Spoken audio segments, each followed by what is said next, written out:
എന്തുകൊണ്ടാണ് റഷ്യയും ചൈനയും ഇറാനെ സഹായിക്കാതിരുന്നത്? അതിൻ്റെ കാര്യം എന്താ? ഇപ്പം ഈ കെട്ടിപ്പിടിച്ചു, ചുംബിച്ചു, സഹായിക്കാം എന്നൊക്കെ പത്രങ്ങളിലും സ്റ്റേറ്റ്മെൻറ്റ് കൊടുത്തു, സോഷ്യൽ മീഡിയയിൽ പ്രസ്താവന നടത്തി. എന്ത് സഹായമാണ് റഷ്യ കൊടുത്തത് ഇറാന്? എന്ത് സഹായമാണ് ചൈന കൊടുത്തത്? അപ്പം എന്താണ് അതിൻ്റെ യാഥാർത്ഥ്യം എന്ന് നമുക്ക് നോക്കാം.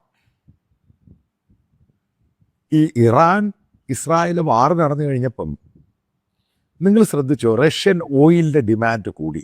ഇന്ത്യ പോലും റഷ്യയുമായിട്ട് കൂടുതൽ ഓയിൽ വാങ്ങാൻ തുടങ്ങുന്നു. ചൈന പോലും കൂടുതൽ ഓയിൽ വാങ്ങാൻ തുടങ്ങുന്നു. അതായത് ബിസിനസ് ആദ്യത്തെ.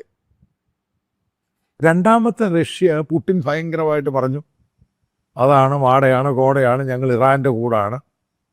അപ്പം ഇറാൻ്റെ ഫോറിൻ അഫയേഴ്സ് മിനിസ്റ്റർ പുടിനെ കാണാൻ വേണ്ടി പോകുന്നു.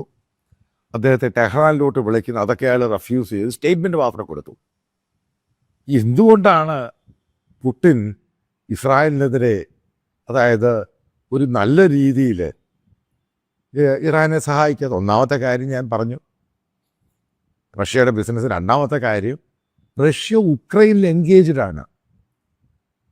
കാരണം അവർക്ക് ഭയങ്കരമായിട്ട് കാര്യങ്ങൾ നഷ്ടപ്പെട്ടു. അവരുടെ 1.5 ലക്ഷം റഷ്യൻ സോൾജിയേഴ്സാണ് ഇല്ലാതായത്. അതിൻ്റെ പേരിലാണ് നോർത്ത് കൊറിയ എന്ന ആൾക്കാരെ ഒന്ന് സഹായിക്കുന്നത്. അവിടെ ശരിക്കും റഷ്യ പെട്ടിരിക്കുകയാണ്.